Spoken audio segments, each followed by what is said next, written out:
Hoy Haití enfrenta un colapso institucional sin precedentes, bueno, ya desde hace mucho tiempo. Y el continente parece sin herramientas ni voluntad para responder. ¿Qué implicaciones tiene esta crisis para la seguridad, la economía y la soberanía de la República Dominicana? Estamos ante el fracaso del multilateralismo en nuestra región. ¿Y qué responsabilidad deben asumir los países del continente? Este es el punto de partida de hoy, entre fronteras, ¿verdad? Entre decisiones y entre puntos. Para este análisis nos acompañan hoy dos analistas, Alfredo de la Cruz y Nelson Valdés. Bienvenidos, Alfredo, bienvenidos. Muchas gracias, Mónica. Gracias, Mónica. Yo creo que este tema tiene todos los ojos del país sobre él por la importancia que produce en todos los aspectos de nuestra vida, principalmente en la seguridad, en la economía, en lo social, en lo político. Una buena parte de nuestro presupuesto se va aquí, pero nada tan importante como es la seguridad. Entonces, mi primera pregunta, atendiendo a las declaraciones de Marco Rubio, quisiera abrir esto. ¿Está Estados Unidos preparado realmente para liderar una propuesta multilateral más firme en Haití, o realmente lo que quiere es llamar la atención o trasladar esta responsabilidad a otros países? ¿Ustedes presienten que realmente esto se va a hacer realidad, de que Estados Unidos va a actuar ayudando a Haití para salir de esta crisis? Comencemos contigo, Alfredo. Gracias, Mónica, por la invitación. Mira, yo no quiero ser pesimista, pero yo no me hago ilusiones. Si Estados Unidos quisiera resolver el problema de Haití, eso fuera fácil, eso no fuera tan complejo, desde el punto de vista de las estrategias que hay que emplear para hacerlo. Obviamente hay un problema de opinión pública en Estados Unidos que complejiza un poco el asunto, pero hay que irse al fondo. Haití no tiene relevancia estratégica para ninguna de las superpotencias. Dado que Haití no tiene relevancia estratégica para ninguna superpotencia, por eso se hace más difícil solucionar el problema en Haití. Y lo hemos visto con los vetos en el Consejo de Seguridad de Naciones Unidas, donde China y Rusia siempre votan en pareja sobre la objeción al establecimiento de una fuerza de paz allí.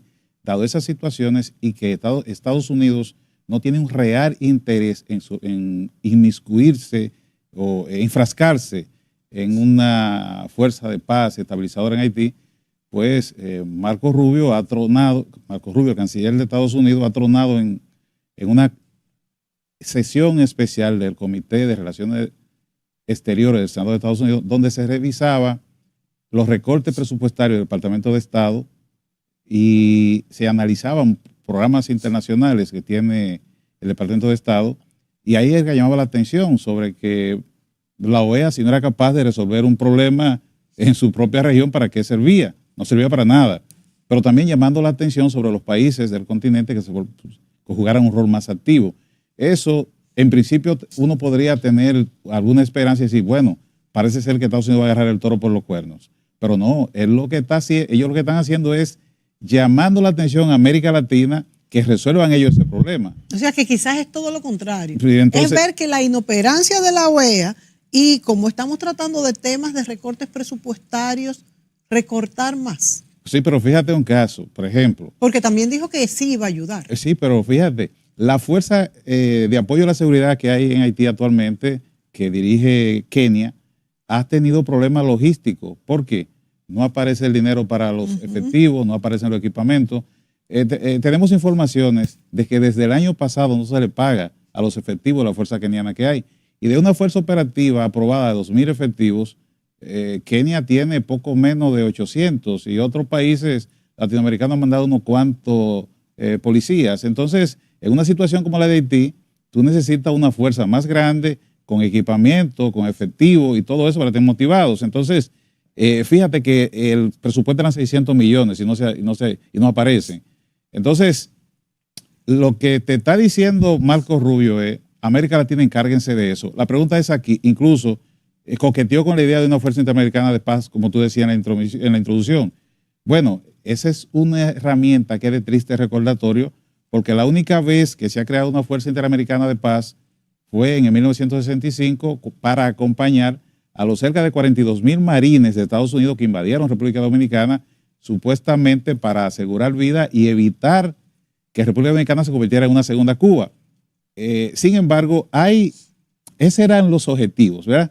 Pero hay historiadores, y entre ellos el laureado escritor dominicano Bernardo Vega, que en uno de sus textos plantea que eso no era más que utopía. Y yo podría estar de acuerdo con él, de que en realidad, como en los eventos que ocurrieron alrededor de la invasión de Bahía de Cochinos en Cuba, en 1961, esta invasión que fue por allá, por Playa Girón, y donde los expedicionarios, con apoyo de la CIA de Estados Unidos, fueron derrocados por los revolucionarios en 3 días. Eso fue un desastre y una vergüenza para Estados Unidos. Entonces, según algunos historiadores, como dije previamente, el mismo Bernardo Vega, la idea que quería el presidente Lyndon B. Johnson era borrar de la mente de los estadounidenses esa desastrosa derrota. Entonces quería una victoria rápida y fácil en el Caribe, una victoria militar. Entonces ese era el verdadero objetivo de la Fuerza Interamericana de Paz, que es de triste recordatorio para nosotros porque el grueso de esa tropa lo componían brasileños y un cuanto puñado de nicaragüenses. La pregunta es ahora, dado esos tristes acontecimientos históricos y dolorosos para la República Dominicana, ¿qué país latinoamericano conformaría esa fuerza de paz? Pero otra pregunta, si hay un país que se responsabiliza, ¿cuáles países aportarían el dinero? Pero otra cosa que es importante saber, que como decía don Milito Rodríguez, Allende y Sibón de Higüey, diseña vale, esas son mortales. El jefe del Comando Sur de Estados Unidos, el señor Alvin Huxley, se reunió el 11 de abril pasado con el alto mando militar de Colombia. Y dirás tú, pero Alfredo, ¿por qué tú traes eso? Bueno, lo que pasa es que nada ocurre porque así, ni son coincidencias. El grupo militar colombiano es tal vez, muy probablemente, el cuerpo militar latinoamericano con más experiencia en la lucha contra el terrorismo y en la lucha contra la guerrilla urbana. Sí. ¿Ve por dónde va la cosa? Sí. Entonces, lo que Marcos Rubio dice en el Comité de Relaciones Exteriores del Senado no es aislado, tiene que verlo en conjunto. ¿Podría ser esto indicio de que se está buscando una solución o un intento de solución? Podría ser, pero entonces no sería Estados Unidos, sino Estados Unidos querría que Latinoamérica se encargue de ello. ¿El ejército colombiano en Haití? Bueno, podría ser. Habría que ver también cuál fue el resultado de esta reunión. No. Porque Colombia estaría de acuerdo. Sí, pero bueno, entre las Fuerzas Armadas colombianas, a pesar que no con el presidente, fíjate que cuando Alvin va allá, el almirante, no se reúne con Petro y se reúne solo con los altos mandos.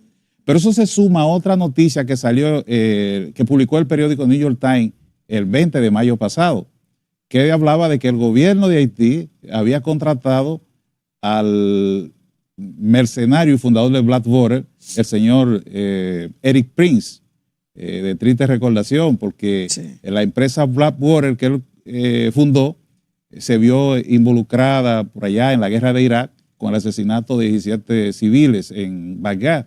Y de hecho, se le acusó de violación a los derechos humanos. Y las investigaciones que se hicieron posterior, hubo un juicio. Y cuando Donald Trump, y fueron condenados, cuando Donald Trump sale en su primer periodo del 2020, indulta a los 4 que quedaban prisioneros, presos de Blackwater. Pero además, el señor Eric Prince es canchanchan de Donald Trump. Para la campaña del primer periodo del 2016, aportó $250,000 a la campaña y su hermana fue secretaria de Educación en el primer gobierno de Donald Trump. O sea, que si tú empiezas a armar el rompecabezas, tú tienes que decir, ¿será que hay el interés de que haya una solución ahora? Entonces la solución va a ser de una fuerza interamericana de paz con mercenarios.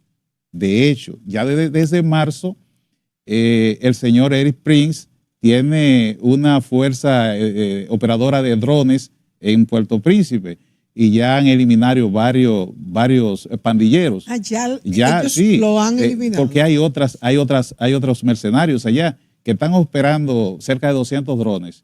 Y el señor Eric Prince ha estado contratando militares retirados haitianos en Nueva York, en Estados Unidos y también salvadoreños. ¿Pero de quién entonces depende esta operación? Eso es lo interesante ver, porque fíjate, si la operación depende de Estados Unidos, existe por lo menos la esperanza de que cualquier exceso se conocería en el Congreso de Estados Unidos. Pero al ser una operación contratada por el gobierno de Estados Unidos, que no tiene nada que ver con Estados Unidos, entonces existe la posibilidad de que se cometan excesos, violaciones de derechos humanos, que los mercenarios son muy dados a ello.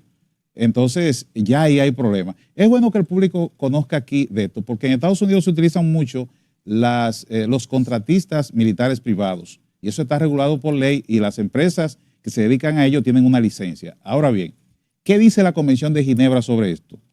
Cuando los contratistas privados, militares privados, que por lo general son desplegados por los ejércitos convencionales en zonas de conflicto, pero cuando ellos no empuñan el arma, o sea, no participan en refriegas militares, en combates militares, y se dedican a otras actividades como salvamento, protección de población civil, si son capturados en medio de la refriega por rivales y ellos no empuñaron las armas, pues se benefician de la Convención de Ginebra en lo que tiene que ver con el trato a los militares convencionales. O sea, el Estatuto de Ginebra les protege, por tanto, son prisioneros de guerras y le corresponde un buen trato.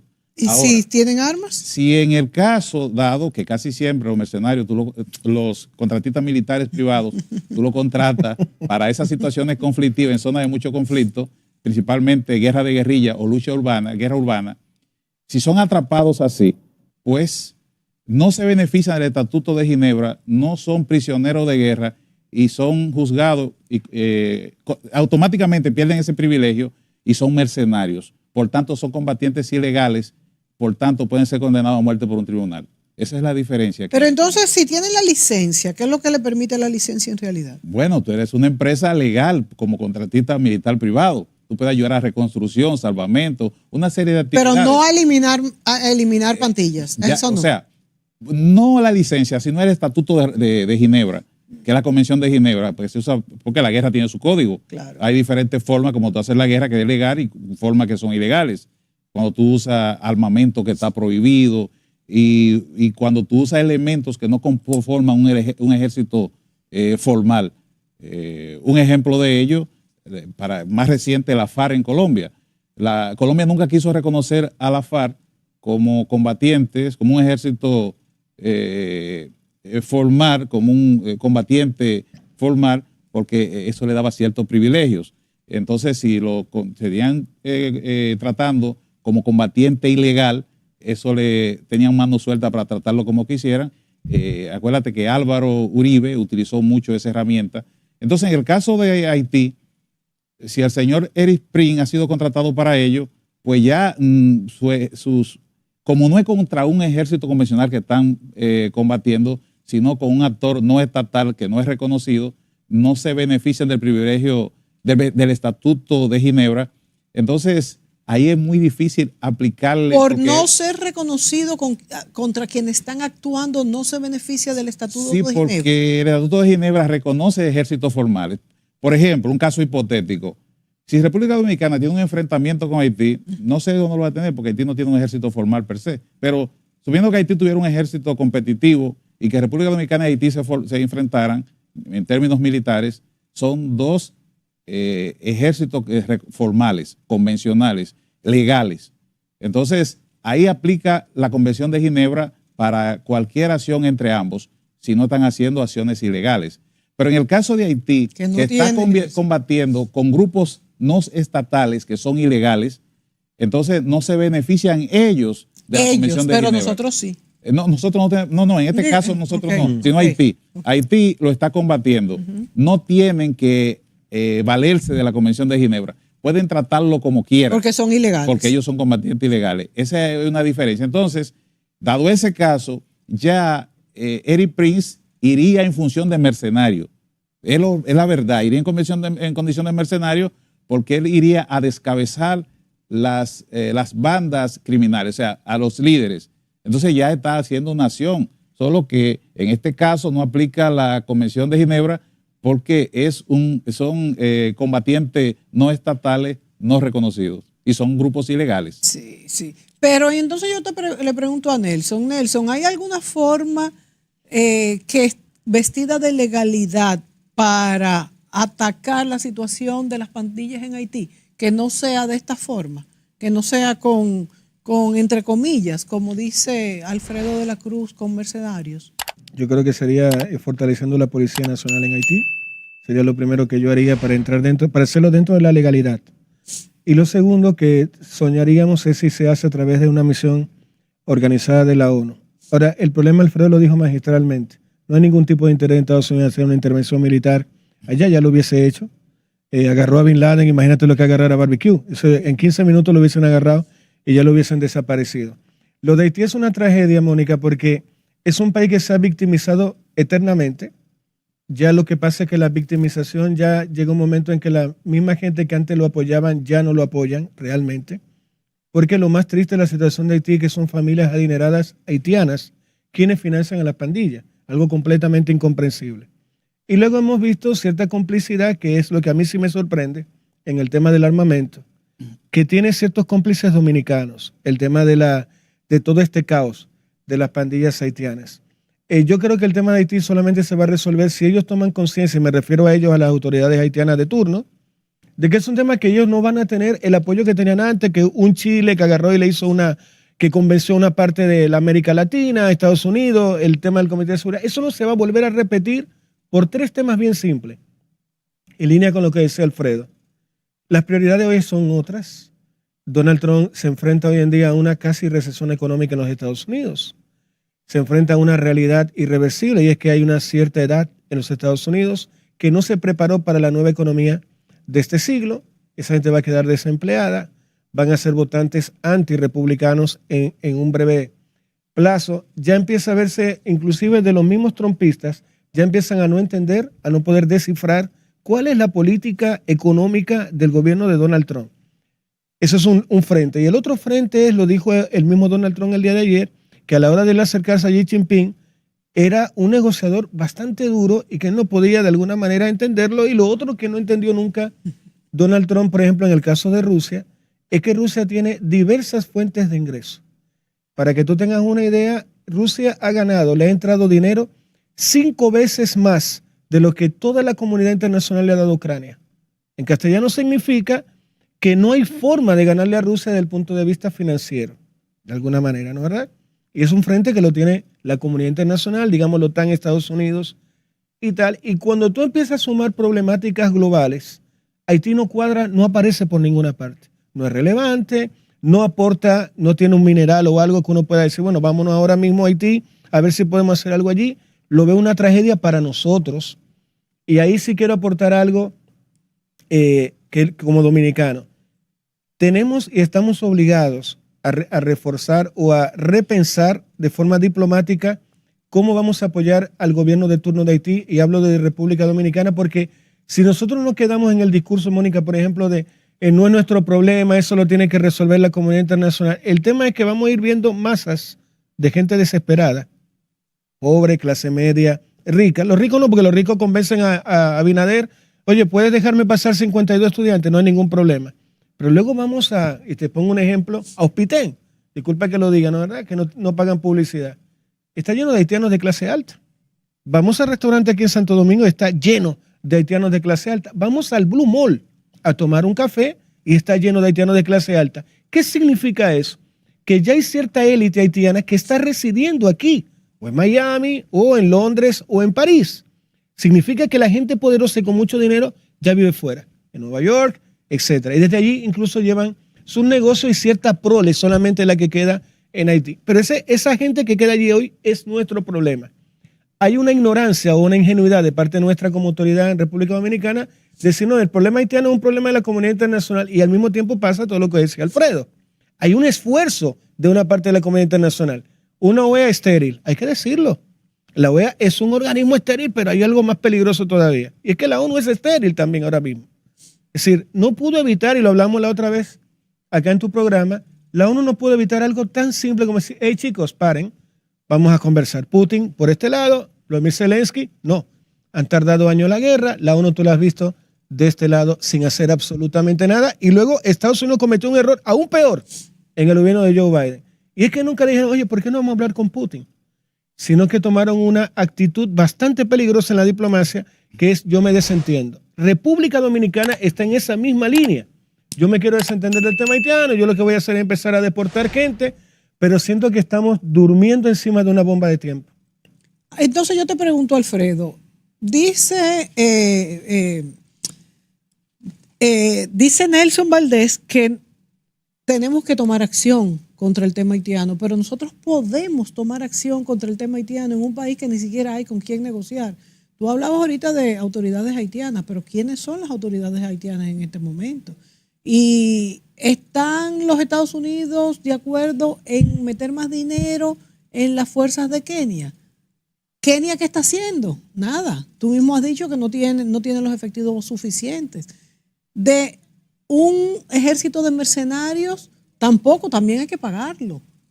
También va a ser acusado por los derechos humanos en un país donde ellos mismos no respetan los derechos humanos, porque los haitianos hemos visto los videos, cómo incluso se prenden fuego ahí las bandas a los ciudadanos haitianos o entre ellos. Entonces, ¿quién es que va a hacer algo? A ver, República Dominicana enfrenta tal vez el más grave problema desde que por allá, por el 44, Duarte y un grupo de ilusos jóvenes pensaran en esto que se conformó, que se concretizó, que se llama República Dominicana. Tal vez hoy tenemos la más grave amenaza, porque aquello que refrendamos, aquello que anunciamos el 27 de febrero de 1844, que refrendamos en numerosas batallas, venciendo a los más duchos generales haitianos que habían vencido al ejército más poderoso del mundo, que era el ejército de Napoleón, comandado por su cuñado Charles Leclerc. Eso no es nada en comparación con esa amenaza que tenemos hoy, sí, con una estrategia fina, fina, nos están ganando esa guerra, y es con la invasión del útero, con la invasión del vientre. Hoy, sí, de una manera muy, muy sofisticada, como lo decía Nelson, ya hoy los haitianos, desde 1916, con la primera invasión de Estados Unidos a la República Dominicana, que se instauraron los ingenios azucareros, empezaron a migrar a la República Dominicana, empezaron a ser traídos, porque parte de la invasión era precisamente tomar las tierras del este para la caña de azúcar y tener una mano de obra barata, que era Haití, porque en Puerto Rico ya no había tierra y la mano de obra era cara. Entonces, hoy por hoy, ya los inmigrantes haitianos no vienen a trabajar la agricultura, no vienen a trabajar la construcción, ya hoy están en el turismo, ya hoy desplazaron a los vendedores de la calle, ya hoy desplazaron al motoconcho. En Carrefour hay 2 paradas de motoconcho que todos son haitianos, todos indocumentados, todos, atención migración, todos. Pero además, las fritoleras que hay aquí en la ciudad, tú te andas en el distrito y tú te encuentras con más de 40 frituras que son regenteadas por haitianos. Que a propósito, y no es xenofobia ni racismo, pero yo le digo a mis compatriotas dominicanos que revisen la historia haitiana, ¿cuándo empieza la Revolución Haitiana? La Revolución Haitiana no empieza en 1791. Lo precursor de la Revolución Haitiana fue la rebelión de François Macandar en 1758. ¿Ustedes saben cuál era la especialidad de Macandar? Macandar era especialista haciendo venenos. Wow. Y esos venenos se los entregaba a las señoras que cocinaban en la casa de los blancos hacendados, los colonos azucareros, para envenenarlos. Se hizo especialista perfeccionando venenos y llegó a convertirse en toda una leyenda dentro de Haití. François Macandal, tipo que puso en zozobra a las fuerzas francesas, porque él era sacerdote vudú, Él había perdido una mano cuando joven en un trapiche y entonces se volvió diestro en otras ocupaciones. Disculpe, Alfredo, pero en días pasados hubo incluso una noticia de una haitiana que había matado, no sé si es verdad, había acabado con la vida de 42 pandilleros. 40, no sé si eso es verdad. Sí, es cierto. Vamos a pasar que por había ahí. matado 42 pandilleros. Sí, es por ahí, voy por ahí. Bien. Pues ese François Macandal puso en zozobra a las fuerzas francesas en Saint-Domingue, en la colonia francesa de Santo Domingo, que ellos tuvieron necesariamente que emplearse a fondo para capturarlo. Entonces, cuando lo capturaron, lo condenaron a la hoguera. Cuando lo sujetan con la cuerda a la pira, los franceses lo capturaron. Los franceses. Como él tenía un muñón, que le faltaba una mano, la cuerda se resbaló y él pudo zafarse en pleno fuego y saltar hacia la multitud. Que ahí viene lo que Alejo Carpentier, el escritor cubano, narra majestuosamente en Lo Real y Maravilloso. A veces nada más mencionamos el realismo mágico de Sudamérica, pero el que inicia el movimiento es Alejo Carpentier con Lo Real y Maravilloso. Y me explico. Alejo Carpentier hablaba de cosas maravillosas que eran de la cotidianidad y todo el mundo aceptaba como normal. Entonces, cuando la cuerda se le floja, él salta hacia la multitud se creó el mito de que él se convirtió en animal y salió volando. Porque eso fue la que la multitud vio. Pero la realidad histórica es que los soldados franceses lo agarraron y lo entraron otra vez a la pira y se quemó. Pero en la mitología haitiana existe que François Macandal era tan poderoso que escapó a sus captores, se convirtió en animal y se escapó. Sí. Para que tú veas lo que es ese pueblo, un pueblo que se maneja entre lo extraordinario y el absurdo. Entonces, en días pasados hubo una señora que envenenó a 40 pandilleros con unas empanadas. Pero yo traigo el tema porque los dominicanos consumen esa fritería, más de 40 que hay aquí en el distrito, sabiendo las diferencias históricas que hay entre los dos pueblos. No es que el dominicano odia al haitiano, no lo odia. No es que haya racismo, no lo hay, porque nosotros somos negros y mulatos. Sí. No existe nada de eso. De hecho, República Dominicana es el pueblo que más ha ayudado a Haití. Y lo ayuda. Oye, pero tú lo ves cuando en migración a veces se lleva una mujer que tiene hijos, tú ves que la gente le cae a migración encima. Dejen a esa pobre gente. O sea, ¿cómo puede haber racismo en un pueblo que somos todos mulatos? Claro, mayormente. Claro. Bueno, pero traigo el tema a colación para que la sociedad sepa, entienda esa amenaza que hay en dos sociedades que son antitéticas. Y fíjate que una de las cosas por las que Rusia y China se oponen, China principalmente lo ha dicho público, además de la rivalidad geopolítica que hay con Estados Unidos, China plantea y ha planteado en el Consejo de Seguridad de Naciones Unidas que las bandas haitianas son equipadas con armas y municiones precisamente por estadounidenses, aprovechando un flujo que sale de armas ilegales que sale desde Florida. Y hay que ser cuidadosos cuando mencionamos República Dominicana, porque lo que pasa es que tras el terremoto, los puertos de Haití quedaron destruidos. Entonces se hizo un acuerdo para que los productos que iban a Haití se trajeran a República Dominicana y aquí se despachan acá. O sea que esas armas están entrando por aquí. Bueno, pero no es porque República Dominicana lo trae, es que esos son los cargamentos que van a Haití, pero como aquí es que se traen, puede un dominicano iluso pensar que los dominicanos estamos traficando con armas. Pero no se revisan. No, ya eso se paró. Ya los cargamentos están yendo directo allá, eso se paró, porque lo que pasa es que ese no era un cargamento. Pero siguen yéndose las armas. Sí, porque entonces, mira qué es lo que pasa. Ese cargamento no era dominicano, por tanto aquí no había que abrirlo, si no había una sospecha o una información concluyente, porque eso está protegido por acuerdos internacionales. Claro. Esa mercancía no es dominicana, es hacia Haití que va.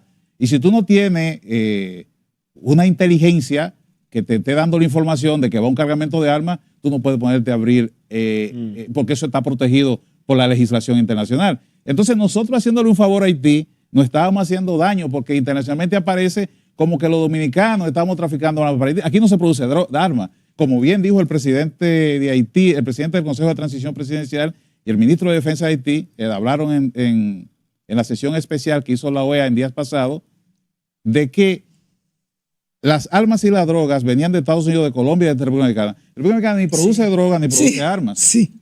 Alfredo, pero disculpa, tengo que corregirte en algo ahí. Hay unas balas que sí aparecieron que eran de las bodegas de la Policía Nacional en Haití. Sí, pero tú no puedes comparar un problema que tiene más de 20 años con que tú atrapes un cargamento de 5 o 10 mil balas. O sea, esas son una mala bala que han armado la pandilla durante todo este tiempo. Las pandillas no existen ahora. Las pandillas se empezaron a conformar hace años en Haití, porque no eran pandillas. Sencillamente tú como político o hombre de negocios, tú tienes una fuerza paramilitar para protegerte. Cuando llega el presidente Jovenel Moïse al poder, que llega con el apoyo de Tecalé, el partido de Michel Martelly, todo a chalán color de rosa. Luego ya entran en desavenencias. Michel Martelly le retira el apoyo a Jovenel Moïse y Jovenel Moïse se refugia en su grupo. ¿Cuál era el grupo que apoyaba a Jovenel Moïse? Barbecue y el G9, sí, una de las pandillas más poderosas de Haití. Sí. De esa es la amistad y la relación que hay. Entonces el problema con las bandas haitianas se exacerba tras la muerte de Jovenel Moïse. Recuerda que en el sepelio del finado presidente Jovenel Moïse, cuando el entonces primer ministro Ariel Henry iba a hacer la palabra en la sequía, le entraron a tiro y quien dijo la palabra fue Jimmy Cherizer, alias Barbecue, fue el que dijo la palabra, haciendo una demostración de poder que ellos eran los que tenían el control en Puerto Príncipe. Entonces hoy, hace un tiempito, las bandas se volvieron más poderosas porque se unieron, crearon federaciones, se unieron grupos de bandas y hoy por hoy ocupan casi Puerto Príncipe entera y ya se están expandiendo fuera de Puerto Príncipe. Porque todo esto era en Puerto Príncipe, no hacia el interior y en la frontera, pero ya se están expandiendo. Fíjate que veíamos los videos de semana pasada, gente en un río y a la intemperie, porque las bandas le hicieron salir cogiendo las ciudades. Entonces, cuando vemos acciones como ese, es cierto, se atraparon balas, sí se han atrapado armas, pero esas bandas que hay en Haití, con las armas, es armas de grueso calibre que tienen, y no lo digo yo, lo dijo el canciller de Kenia cuando se reunió aquí en la capital en semana pasada con el canciller. Tienen armas de grueso calibre mejor que la de la fuerza de Kenia que está en Haití. Entonces, si es así, ¿por qué los dominicanos insistimos en decir que un enfrentamiento entre los haitianos y los dominicanos sería una total pérdida para Haití porque no tiene ejército, si tienen bandas armadas con un grado de delincuencia tal? Entonces, ¿cómo sería un enfrentamiento? No, es un dominicano insensato. En primer lugar, por los acontecimientos históricos que hay, República Dominicana nunca podrá formar parte de una fuerza que intervenga en Haití. En segundo lugar, no hay posibilidad de un enfrentamiento porque Haití no tiene un ejército convencional, no lo tiene. Y por tal razón, la República Dominicana tampoco va a entrar en un enfrentamiento con las bandas. Ahora, si la banda amenazara con entrar aquí, que por ahí hay gente hablando disparates, la banda no está aquí, puede que entre un elemento aislado, pues tú puedes entrar a cualquier país, pero terroristas entraron a Estados Unidos, pero eso no significa que haya una política de dejar hacer un acuerdo de que entren acá, no. Y el presidente Luis Abinader lo dijo cuando declaró las bandas, pues fíjate que se criticó mucho al presidente Abinader cuando declaró las bandas como organizaciones terroristas, sí. Y hace un par de semanas el presidente Donald Trump declaró a esas bandas también como organizaciones terroristas. Ok, no son terroristas en la definición estándar de terrorismo, porque el terrorismo no son los actos violentos en sí. El terrorismo es el mensaje político que se transfiere, que se transmite a través de un hecho violento. Y eso está muy lejos de ahí. Ahora bien, cuando tú declaras esas organizaciones como, esas bandas como organizaciones terroristas, tú lo que estás haciendo, tú estás ampliando el concepto de terrorismo de alguna manera y tú lo que estás diciendo que está abriendo el camino para emplear otras medidas en contra de esas bandas. En el caso de Estados Unidos, al declarar una organización como organización terrorista extranjera, lo que pone en acción una serie de mecanismos para poder combatirlo, como el que ningún ciudadano estadounidense puede negociar con ellos, no pueden tener dinero en el sistema financiero de Estados Unidos, y eso para las grandes organizaciones internacionales es un problema. No sé si para la banda haitiana, tal vez para la banda haitiana no lo sea, pero para quienes están detrás de la banda, claro, sí lo son, porque son empresarios y políticos poderosos que están detrás, porque las bandas no surgieron abracadabra pata de cabra. ¿Y qué pretenden esos empresarios haitianos? No, porque para su protección por un lado, pero ¿y? No, porque que como dijo Eduardo Nelson ahorita, la mayoría de esos empresarios y políticos haitianos viven en Santo Domingo, en Miami, en París, es así, no viven allí. Entonces, eso es como una granja para ellos. Ellos explotan porque han lucrado a través de los años, a través del caos. Y fíjate que una cosa, y siempre se dice, cuando hay caos, cuando hay conflicto, claro, tú no ganas, pero otros ganan. O sea, las guerras no son elementos de enriquecimiento, sí lo son, porque hay sectores que lucran en eso, como es el caso de Haití. Entonces, como habló Nelson ahorita de la victimización, Haití ha hecho de la victimización una herramienta efectiva. Sí. Y los grandes políticos e empresarios lucran de eso, porque tras los terremotos fue mucho el dinero que se envió a Haití, que no se empleó en Haití. Que se los robaron. Fueron a engrosar las cuentas bancarias de políticos y hombres poderosos de Haití. Entonces, en el caso de República Dominicana, que tenía que ver con tu pregunta, hay que reconocer y alabar las decisiones que se tomaron aquí últimamente, que debían haberse tomado de hace décadas, que de esos 15 puntos que se aprobaron, las medidas que se reforzaron, la colaboración de los cabildos, porque los ayuntamientos son la primera fuerza de contacto de un Estado con la sociedad. Entonces, esas medidas que de alguna manera han bajado el nivel de parturienta en los hospitales, tú empiezas a ver menos personas de nacionalidad haitiana circulando en la ciudad, hay menos, yo veo menos.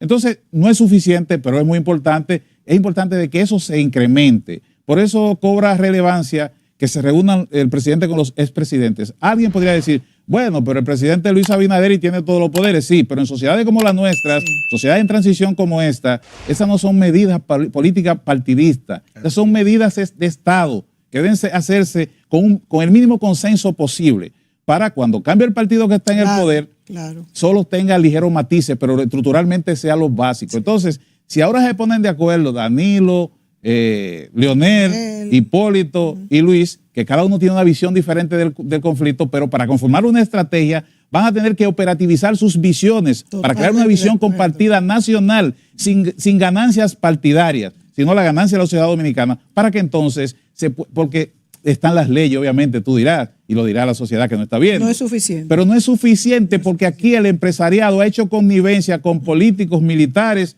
y entonces hay una especie de relación que Peregrín lo llama de conchupancia, como existió una vez en Venezuela. Nuestro amigo Peregrín Castillo, vaya nuestro saludo para él, donde quiera que esté ahora mismo. Entonces eso hace muy difícil en países como los nuestros, no solo aquí, en cualquier país del nivel de nosotros, hace difícil que en democracia sea tan fácil, sino mediante el consenso. Y entonces eso tiene de positivo esta reunión del presidente con los expresidentes, que debe de incrementarse, y no solo ya en el tema haitiano, sino llevarlo a otros temas nacionales como el transporte, la educación y la salud. Nos tenemos que ir a la pausa. Cuando vengamos, yo quisiera hablar de ese contrabando que se da desde Miami, que sí ha sido señalado hasta de armas hacia Haití, y si tiene algún contubernio con los partidos de gobierno y hasta qué punto hay, ahora con Donald Trump y los republicanos, hay un paro a esto, o si realmente los demócratas tenían algún interés con Haití. Volvemos inmediato.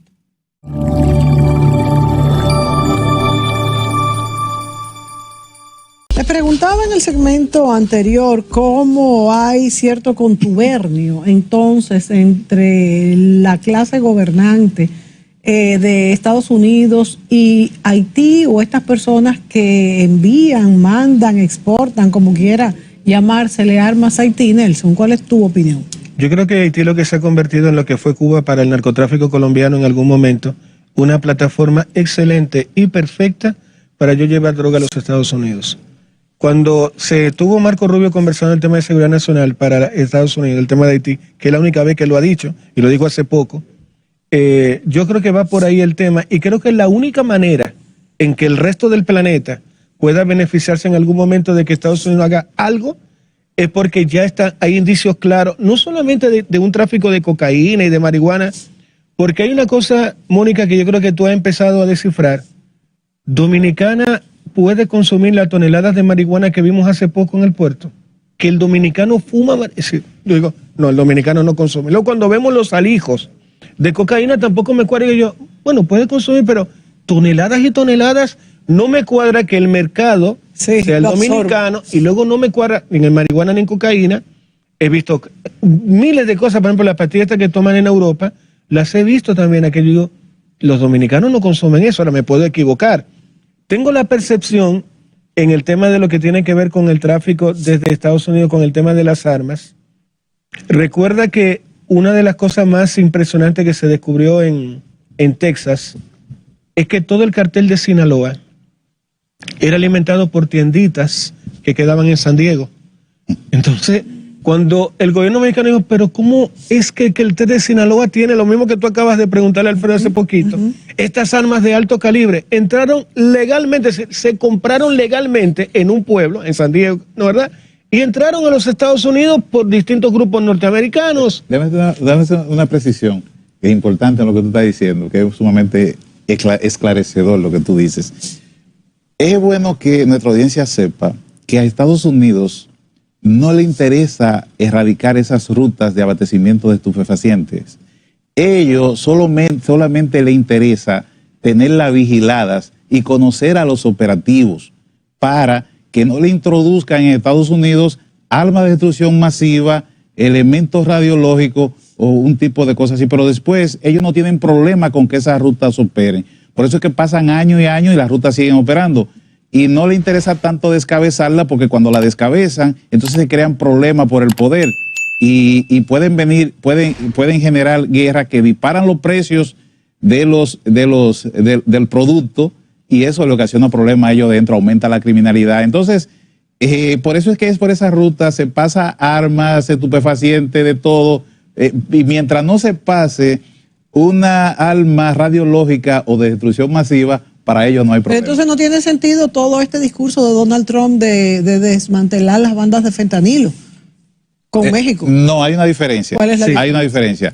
Fíjate que en el siglo del oprobio, que China llama el siglo del oprobio, precisamente porque la única forma de Reino Unido tener superávit con China fue inundando China de opio y se volvió adicta a una gran población china.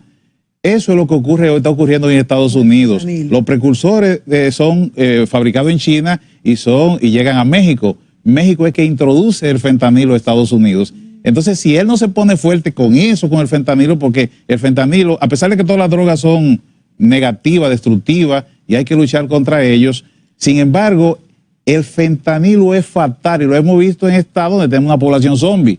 Y entonces, de alguna manera está ocurriendo en parte de Estados Unidos, en su propio corazón, lo que ocurrió en el siglo del oprobio en China. Y por eso es que Trump presiona a China para que no venda los precursores a México. O sea que este fentanilo viene importado de China. Es que eso es barato, eso se compra barato en China. Le sale mejor a ellos fabricar fentanilo y venderlo.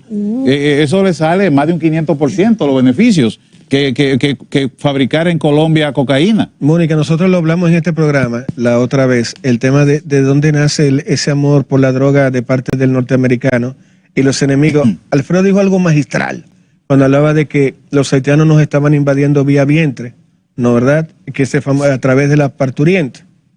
Y hay algo que la gente no entiende, papá, y voy a volver de nuevo al tema de los Estados Unidos.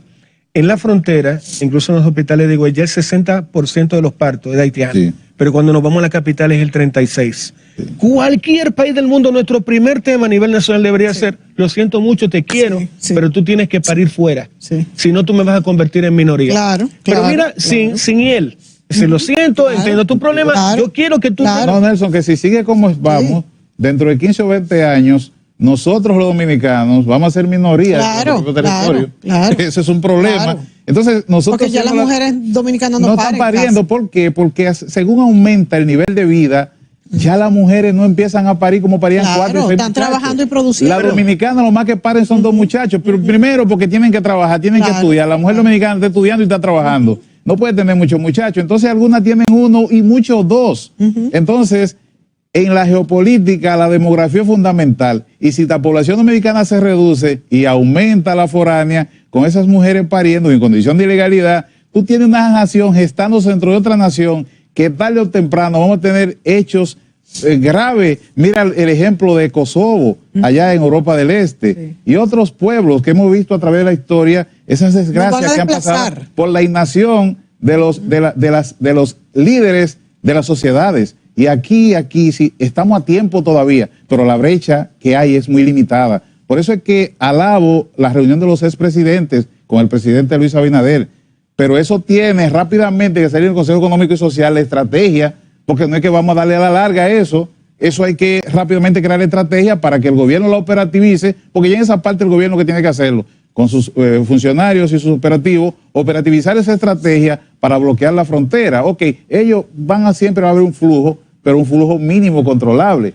Pero si el índice de fertilidad de ellos, que es mayor que el de nosotros, de natalidad, dentro de 15 o 20 años, con todo lo que hay aquí, nosotros vamos a ser... Alfredo, pero bueno, es que en la línea de lo que comentaba Mónica, yo te tengo una noticia aún peor para lo que es el Estado norteamericano. Son 300.000 almas que se lleva el fentanilo anualmente en los Estados Unidos. Wow. Tú hablabas de la estrategia vía vientre, pero puede ser que China haya dicho, bueno, mira, yo le meto droga, no tengo que mandarle un misil, yo le meto una droga sintética a los Estados Unidos y yo voy a lograr que tenga 300.000 personas menos para luchar contra mí. Yo no quise decirlo así por las implicaciones geopolíticas que tiene que yo haga esa declaración. Pero por eso mencioné de manera el siglo de los probios, lo que pasó en China de manera comparativa, para que sea el auditorio que caiga ellos y yo tú fuiste cría seguramente con la jarra que te llaman el agua, el limón, y nosotros los dominicanos con la precariedad y la Y carencia. hacíamos morir soñando con jarra. Claro que sí. Pero mi mamá me hacía espagueti con naranja, no sé qué es lo que hacía. No, eso es bueno para que tú tengas mayores defensas. Pero el norteamericano, lamentablemente, aunque tenga todo, mi amor, ¿qué te pasa? Se queda pensativo. Un hombre con una nevera de 2 puertas, tienes todo, mi amor, ¿por qué estás pensativo? Entonces tiene una depresión que cuando le dio un dolor y ya salió de eso, sí, pero me gustó cómo me quedé con el tema del dolor. El norteamericano busca la forma de hacerse adicto para suplir otros vacíos, es lo que llaman estos famosos psiquiatras. Sí. No, ¿verdad? Que no tenemos en América. En América Latina la prioridad es comer. El caldero, que haya algo moviéndose en la cocina. El norteamericano no, por una vaina impresionante, es adicto a la droga. Y eso es una sociedad, cuando tú miras lo que hoy es China, tú miras Chen Chen y tú dices, no, pero esta gente está pero a años luz. Ayer estaba viendo un análisis, Mónica, que China hace rieles para hacer trenes a una velocidad 10 veces mayor que cualquier otro país. Ellos están enfocados ahora mismo en el desarrollo, en el futuro. Ahora, ¿cuántos zombies ves en las calles de China? Ni uno. ¿Cuántos zombies ves en las calles norteamericanas? Pero también hay otro tema que será ya para otro programa y es si funcionan entonces estos regímenes democráticos. Porque ¿por qué en China no lo hay? Muy buena pregunta. Pero más todavía que lo democrático o no. Claro, en esta época, tras la invasión de Vladimir Putin de Ucrania, líderes globales como Xi Jinping, Recep Tayyip Erdogan, Víctor Erdogan en Hungría, Vladimir Putin en Moscú, empieza a verlo la sociedad con simpatía a la democracia, Erdogan en Turquía y Víctor Orbán en Hungría, al no ser la sociedad democrática capaz de dar respuestas rápidas por su misma conformación que depende del consenso. Pero yo, si vamos a terminar ya, quisiera hablar un poquito de esto, y es que precisamente Nelson hablaba de que la sociedad estadounidense como que no tiene conformación. Y sí, ese es un detalle que hay hoy día. Vemos que las grandes naciones, los grandes estados que han resuelto una serie de problemas básicos, alimentación, salud, educación, seguridad, pero entonces han fallado en aquello que tiene que ver con la conciencia del individuo, con la empatía. Pero ¿y no sería eso lo más importante? Una relación con la sociedad, con el medio ambiente. Esas sociedades protegen el medio ambiente de su país, pero destruyen el medio ambiente en el tercer mundo. Son seguros en su país, pero llevan la inseguridad a los otros lugares del planeta. Eso es cierto. Ellos tienen exceso de alimentos, mientras que una gran parte del planeta muere de hambre. Ellos tienen medicina de avanzada, mientras en países como Haití un niño se muere de una enfermedad subsanable con un pequeño gotero. Entonces, eso nos lleva otra vez a lo que tú planteas. Entonces, ¿dónde estamos? Lo que pasa es que eso ha sido el mundo desde que empezó la humanidad en el planeta. Una sociedad han dominado a otra sobre la base de la prevalencia en el poder, de su poder, de su fuerza, por los adelantos tecnológicos, algunas veces, otras veces por la coerción. Sin embargo, esto nos lleva entonces a nosotros a mirarnos en el espejo de las grandes potencias, sean regímenes autoritarios, sean sistemas democráticos, que si no ponemos al humano, al hombre, en el centro de ese universo que estamos construyendo, entonces el hombre en sí se convierte en una fiera, se convierte en una máquina, se convierte en un depredador de sus propios semejantes. Y ese es el mundo que vemos que se está construyendo. Y hoy que el presidente de Estados Unidos, Donald Trump, habla de cambiar el tablero estratégico mundial, llevándolo a un sistema tripolar con 3 grandes superpotencias, Estados Unidos, China y Rusia. Entonces nosotros vemos que sigue primando la creación de riqueza, la obtención de armas, la creación de armas, pero no poniendo la atención en el individuo, en ese ser humano que al final es la célula que compone la sociedad. Y que debe ser lo que nos lleva a este desarrollo científico y tecnológico. Se nos acabó el tiempo. Yo creo que tendríamos que desarrollar otro programa hablando de por qué Rusia y China vetan con esta excusa soslayada de este tráfico de armas, cuando ellos, por otra parte, también quieren lo mismo, y es destruir parte importante de las fuerzas que hace a otros poderosos. Muchísimas gracias a Nelson Valdés, muchísimas gracias a Alfredo de la Cruz y a ustedes, amigos televidentes, por sintonizarnos.